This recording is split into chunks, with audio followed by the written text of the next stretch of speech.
একটা পজিটিভ ছিল, কোনো টাকা লাগে না। আচ্ছা আমি কি কারো থেকে 10 টাকা 20 টাকা নিছি? হ্যাঁ, আমার বড় ভাই বিল্লাল সবার থেকে 100 টাকা করে নিছি, আমি কারো থেকে টাকা নিছি? বিল্লাল কিন্তু আমার বড় ভাই, সম্মান দিয়ে কথা বললাম। না না, বিল্লাল ভাই রাগ করবে না।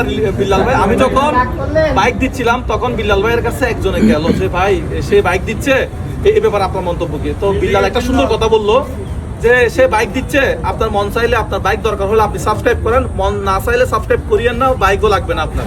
সে তো আপনাকে জোর করে নাই, আমি কি জোর করছি কাউকে? আমি এটা একটা ফান হিসেবে, একটা চ্যালেঞ্জ হিসেবে দিছি। এবং গরিবকে দান করে ভিডিও বানাইলে সেটা বলে যে ভাই এটা আপনি গরিবকে দান করতেছেন, ভিডিও বানাচ্ছেন, আবার সেজন্য চলে গেলাম কি সারপ্রাইজে। এটার জন্য অনেক বেশি গালাগালি দেয় যে ভাই গরিবকে দান করতেছেন, সেটা আপনি দেখাচ্ছেন এবং সেখান থেকে ইনকাম করতেছেন, এটা অনেক খারাপ জিনিস। সেজন্য আমি কি করলাম, এখন থেকে গরিবকে দান না করে আমার সাবস্ক্রাইবারদেরকে উপহার দিব। উপহার দেওয়া থেকে আল্লাহ মানা করছে? এখানে যদি ওই দেখার কারণে